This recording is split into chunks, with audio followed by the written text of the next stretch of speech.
Está começando mais uma edição do Apolocast. Defendendo a sã doutrina de Cristo. Sejam bem-vindos.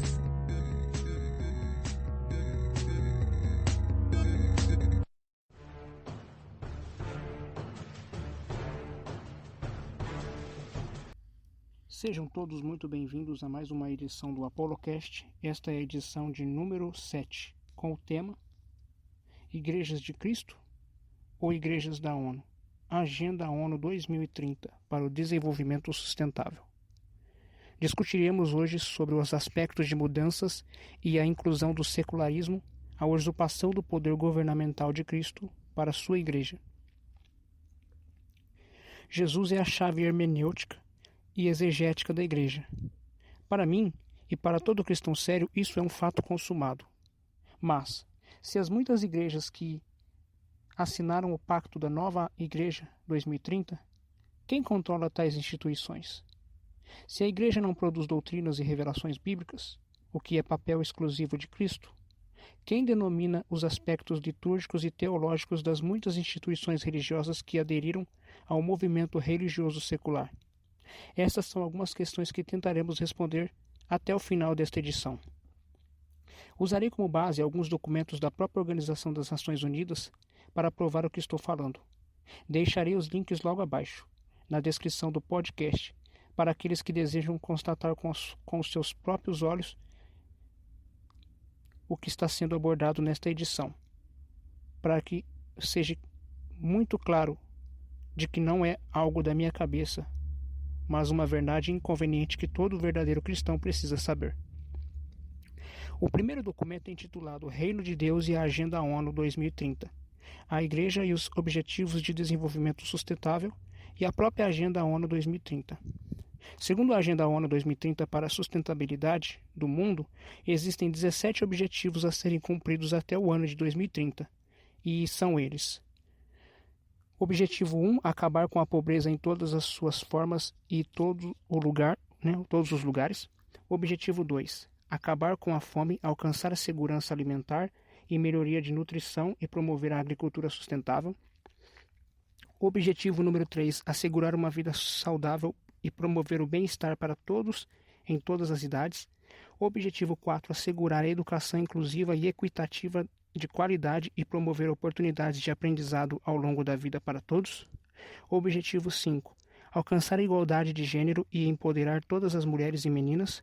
Objetivo 6, assegurar a disponibilidade e gestão sustentável de água e saneamento para todos.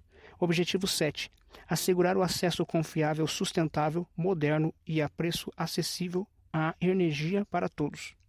Objetivo 8, promover o crescimento econômico sustentável, inclusivo e sustentável, empregos pleno e produtivo e trabalho decente para todos. Objetivo número 9, construir infraestrutura robusta, promover a industrialização inclusiva e sustentável e fomentar a inovação. Objetivo 10, reduzir a desigualdade dentro dos países e entre eles.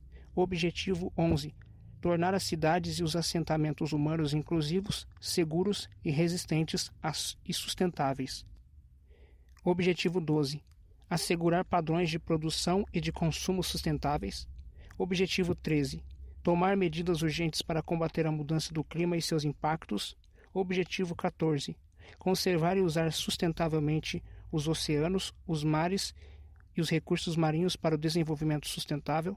Objetivo 15, proteger, recuperar e promover o uso sustentável dos ecossistemas terrestres, gerir de forma sustentável as florestas, combater a desertificação, deter e reverter a degradação da terra e deter a perda de biodiversidade.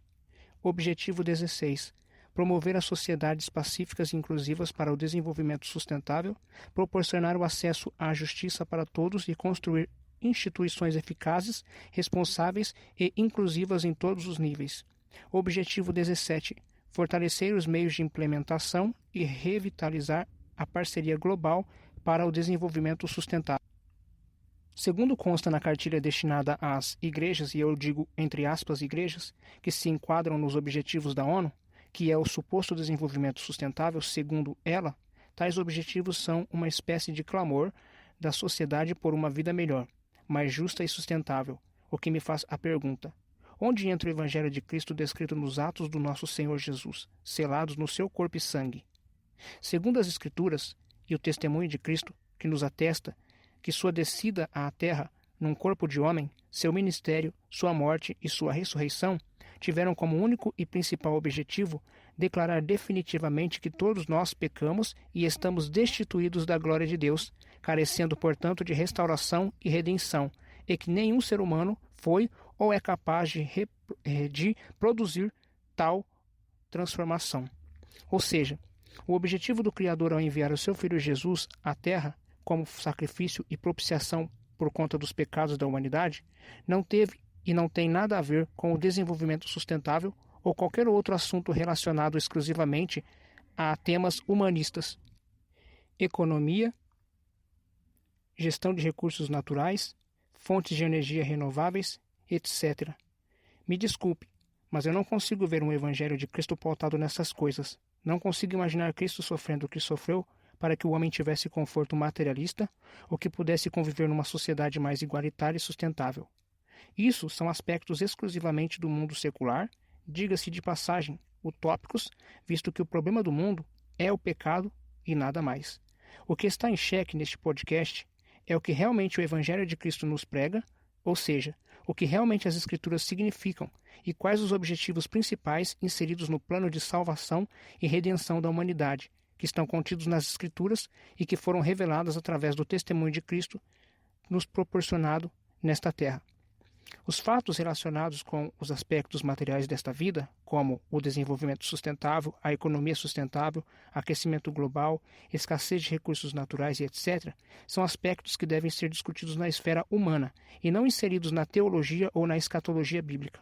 O que estão fazendo ao inserir tais aspectos humanistas nas pautas da Igreja, ao meu ver, são uma espécie de distração bem bolada para afastar as pessoas do que realmente deveriam prestar atenção, que é a consciência de que a humanidade está em estado de corrupção, tendo a necessidade de redenção e de restauração por conta de tal pecado original, e também da iminente verdade bíblica que afirma que Cristo voltará para buscar a sua verdadeira Igreja, que não se contaminou com esse mundo, e além de trazer juízo ao mundo pelas suas iniquidades, incredulidades e rebeldias. É por isso que a maior parte das igrejas deveriam estar preocupadas unicamente com a pregação do Evangelho redentivo, mas não estão, pois estão envolvidas em pautas humanistas, coisas que Cristo não ordenou que fossem discutidas dentro da igreja. A menos que supomos que as igrejas subservientes à agenda ONU não sejam de fato igrejas de Cristo, mas do anticristo. Se assim o for, então faz muito sentido discutir em pautas globalistas e ou humanistas. Nos anos 2000 iniciou-se o que ficou conhecido como ODM, Objetivos do Milênio. Em 2012, ocorreu a Rio+20, que foi um prenúncio para as pautas da Agenda ONU 2030. E em 2015, teve-se fim aos objetivos do milênio, iniciando-se assim os esforços para alcançar as conhecidas ODS, ou Objetivos de Desenvolvimento Sustentável. Atualmente, 193 países são membros da ONU, tornando-se signatários de tal agenda para desenvolvimento sustentável. Como citado logo acima, a agenda contém 17 objetivos e somam 169 metas e 240 indicadores que estão inicialmente agrupados em 3 dimensões: sociais, econômicas e ambientais. Segundo tal agenda, esses objetivos são indivisíveis, integrais e indissociáveis. As ODS estão baseadas em 5 P's: 1. Pessoas. 2. Prosperidade econômica. 3. Planeta e meio ambiente. 4. Paz, justiça e equidade. E 5. Parcerias ou alianças. Não pretendo entrar a fundo nos aspectos que compreendam as pautas desta agenda, porque seria demasiado complexo.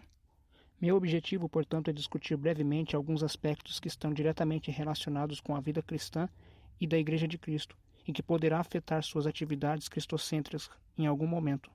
Por exemplo, um dos Objetivos de Desenvolvimento Sustentáveis, que compreende o item ODS 5 da lista de 17, é a questão da identidade de gênero, segundo tal item, cujo objetivo fortalece as ações, programas e que tratam de questões como saúde da mulher, passando por violência contra a mulher, até chegando na ampliação de representação política feminina nos espaços de poder, além da igualdade de gênero que está diretamente ligada com a discriminação contra a mulher na sociedade e no ambiente de trabalho. Este item aborda, obviamente, as questões de opção sexual e de, entre aspas, diversidade de gênero, contidas na bandeira LGBTQIA+. Os aspectos que atingem diretamente as pautas e pregações da Igreja de Cristo, ou seja, pregações que visam expor o pecado sexual será diretamente atingidas e qualquer narrativa bíblica que não se enquadre no politicamente correto sofrerá sanções do governo, desta tal nova igreja e do público LGBT. Não é de se espantar que isso já esteja acontecendo pelo mundo no exato momento em que falamos sobre este assunto.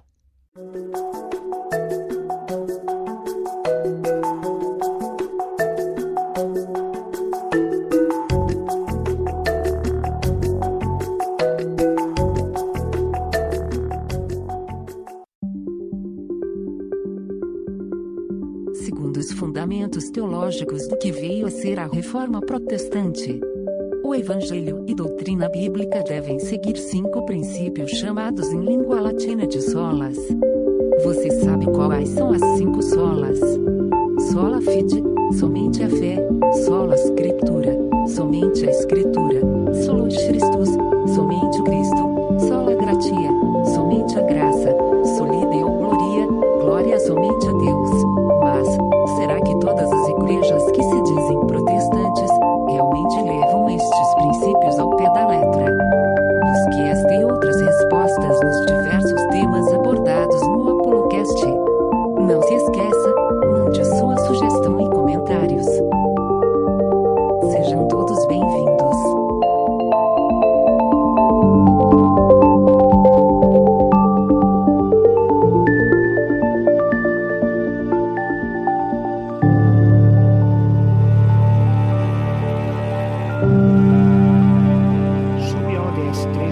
De aspectos relacionados a combater as mudanças climáticas e seus impactos, segundo a agenda, é um dos grandes desafios a ser alcançado.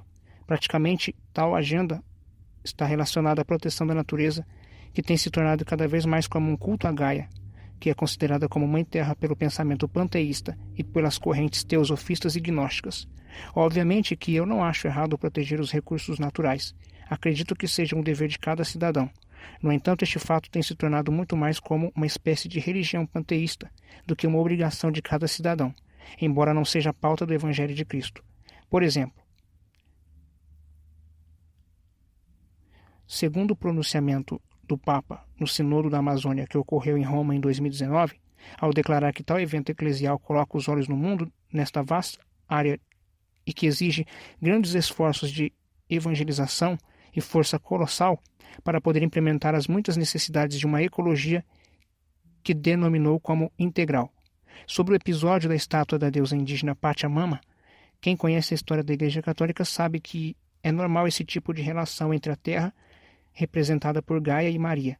Esse assunto fica para um outro momento. Instituições membros da Agenda ONU 2030. O documento utilizado como fonte cita como membros as instituições Aliança Evangélica, CAD, Shield Fund Brasil, Exército da Salvação, FTSA, que é uma ONG da IBAB, Igreja Batista de Água Branca, dirigida por Ed René Kivitz, que dispensa comentários, por estar envolvido em diversos comentários teológicos antibíblicos, além de assumir ser um defensor da ideologia marxista. Há também o envolvimento da Rede de Miqueias Brasil, a Renas, a Rocha, a CEPAL, a Tear Fund Brasil e a Visão Mundial. Ouvi falar pela primeira vez desta lista de igrejas que aderiram à Agenda ONU 2030 através do canal do YouTube Verdade em 10 Minutos, do pastor Daniel Batista, da Igreja Cenáculo da Fé para as Nações, situada em São Paulo, capital. O que merece ser destacado por ser uma das poucas igrejas verdadeiramente bíblicas que se interessam em alertar a Igreja de Cristo sobre tais agendas, no mínimo, anticristãs, visto que muitas outras igrejas não estejam alertando os seus membros sobre determinados assuntos. Portanto, deixo aqui o convite para que você possa conhecer o canal, se ainda não fez. Estamos vivendo em um momento de transição do mundo em que estávamos acostumados a viver para um mundo totalmente diferente, centrado em aspectos espiritualistas, ecumenista e inclusivista, panteísta, tecnicista e onde a ciência tem se tornado cada vez mais como uma religião, apesar de seus cientistas afirmarem não ser uma religião. Contudo, há de se destacar que mentes brilhantes na ciência como Isaac Newton, Albert Einstein, dentre outros, tiraram inspirações para comprovar suas teorias em conceitos esotéricos, exotéricos, herméticos e ocultistas, como foi bem abordado nos podcasts anteriores. E o maior problema do mundo não é uma religião em si, mas a crença em um Deus único e específico, a saber, o Deus da Bíblia. Esse foi, é e sempre será o objetivo de Satanás: tirar da mente humana a crença exclusiva do Deus bíblico e de seu Cristo, confundindo nossas mentes com a mistura de certas verdades com muitas mentiras, o que gera uma espécie de fé relativa e humanista, onde a verdade absoluta, que é Deus, e o seu evangelho deixam de existir, dando lugar a uma suposta verdade humana que deve ser respeitada sob uma visão inclusivista e ecumênica. Para a Agenda 2030 da ONU, nós, seres humanos, podemos mudar o mundo com esforços unicamente humanos. Obviamente, quando esse discurso é destinado aos cristãos, ele é muito bem mascarado, porque esse é o objetivo. Afirma ainda que a obrigação dos cristãos, que afirmam ter uma fé evangélica, contribui para a efetivação de tais objetivos, visando a construção de o que eles dizem um mundo melhor para todos. Abre aspas. Falar de esperança para o novo mundo, sem envolver-se em formas concretas de fazer dele um lugar melhor para viver, é negar a própria esperança. Esta citação se encontra na página 15 da cartilha Reino de Deus e Agenda ONU 2030 e é de autoria do pastor Orlando Costas. No entanto, está em contradição com o que diz as Escrituras em Filipenses 3, verso 20 e 21. Mas a nossa cidade está nos céus, de onde também esperamos o Salvador, o Senhor Jesus Cristo, que transformará o nosso corpo abatido para ser conforme o seu corpo glorioso, segundo o seu eficaz poder de sujeitar também a si todas as coisas. E em 1 João 5, verso 19, sabemos que somos de Deus e que o mundo todo está sob o poder do maligno. Também em 1 Tessalonicenses 2, verso 11, cujo contexto revela que o estado do mundo é estar em pecado constante e que por isso Deus envia a operação do erro para atuar sobre a vida daqueles que rejeitaram a sua verdade e doutrina. Por isso, lhes envia Deus a operação do erro para que deem crédito à mentira, a fim de que sejam julgados todos os que não deram crédito à verdade, antes tiveram prazer na injustiça. De acordo com as Escrituras, como o mundo em que vivemos pode ser transformado, tornando-se um mundo melhor, mais justo e correto para todos, se as pessoas que vivem nele não se converterem de seus pecados, não abandonar a mentira, a corrupção, a prostituição, as heresias? Isso vale para mim também. É realmente possível mudar o mundo sem a completa regeneração daquele que transformou o mundo no que é hoje? Através do pecado do homem, a saber, Satanás? Portanto, acreditar que nós humanos pecadores, destituídos da glória de Deus, impossibilitados de fazer o bem, de ser bom, justo, por si só, sem estar ligados corretamente à videira, que é Jesus, estamos sendo levados ao engano através de agendas humanas que mais causam distrações do que soluções reais. Obviamente que você pode pensar o contrário em relação a isso, mas não invalida o que afirma as Escrituras, pois ela afirma expressamente o começo, o meio e o fim de uma humanidade que não se submete à autoridade e à vontade do seu Criador, a destruição eterna. Mas também promete a regeneração completa do pecador que se arrepende e assume o compromisso de obedecer somente à vontade do seu Criador. E isso é possível através da vida, do sacrifício, do sangue de Cristo, que foi derramado por todos na cruz, mas que só salva aquele que crê e se submete à vontade deste Criador. O objetivo 17 fala sobre o dever, entre aspas, das instituições religiosas em se unirem com outras pessoas grupos ou instituições, mesmo tendo pensamentos diferentes em relação ao campo teológico e confessional, para alcançar assim objetivos de interesse comum para uma coletividade. Para isso, utilizam-se do termo cobeligerância, que também é traduzido como ecumenismo diaconal ou ecumenismo de serviço. Segundo tal objetivo, isso, entre aspas, não afetaria os dogmas da Igreja, o que, ao meu ver, é uma meia-verdade, visto que, segundo o pensamento da Nova Era, que também é parte integrante do Novo Mundo propagado pela ONU, sob a bandeira da religião única global, sem falar que no movimento religioso ecumênico, os dogmas de uma religião deixam de existir com relação aos dogmas de uma outra. Ou seja, no cristianismo bíblico, dizer que um determinado ato ou prática específica é pecado não será mais permissível, pois poderia afetar a crença do outro grupo religioso que acredita que tal prática não é pecado. Este é o princípio da subjetividade religiosa. Para que o Evangelho de Cristo possa ser propagado livremente, não pode sofrer interferências e julgamentos humanos, no sentido de ser aplicável ou não, segundo interpretações e conceitos humanos inclusivos. Por exemplo, o que é pecado para as Escrituras é pecado e ponto final. Não cabe ao homem julgar, através de padrões culturais contemporâneos, e sim obedecer. E obedecer à vontade de Deus implica em ofender a nossa vontade e a vontade de outras pessoas. Não quero dizer que temos o direito de ofender as pessoas e as suas diferentes crenças, e nem quer dizer que o crente em Cristo deva concordar com tudo aquilo que seja contrário às Escrituras. Respeitar é diferente de ofender propositalmente, ou de ser conveniente com determinada visão. O que acontece é que, com tais objetivos aparentemente bons, o Estado, que deveria funcionar separadamente da Igreja, o que a história prova ser o contrário, está dando uma nova finalidade para a Igreja, o que é, ao invés de formar cidadãos para o reino dos céus, formar cidadãos para o reino terrestre. Obviamente que cada cidadão, pertencente à sociedade humana, tem os seus deveres e os seus direitos assegurados pelas constituições de cada país, ou deveriam ter. No entanto, o único objetivo do Deus Todo-Poderoso em ter enviado seu Filho unigênito para padecer para a humanidade é provar a cada um de nós que toda a humanidade desde Adão está entregue a uma corrupção que não pode ser dissolvida por méritos humanos próprios. Ou seja, não há um ser humano na face da terra que possa se salvar por méritos próprios e também salvar a outros. Foi para isso que Cristo padeceu, pelos pecados de cada um de nós, para nos ligar a Deus, visto que, por conta de tal pecado, a humanidade se distancia de Deus. E o objetivo do plano de salvação do Criador, desde o princípio, é redimir a humanidade deste pecado e desta completa depravação e corrupção.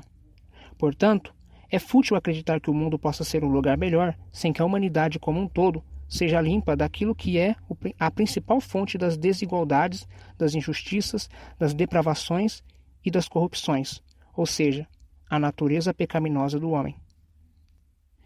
Sobre a mistura ecumênica e o chamado evangelho social, que tem se intensificado nos últimos anos e que é fonte para que tais instituições religiosas se unam ao Estado, é o que diz a citação de Rick Warren, um conhecido escritor e pastor americano que é responsável pela publicação de 2 livros considerados sucesso de vendas, Uma Vida com Propósitos e Uma Igreja com Propósitos.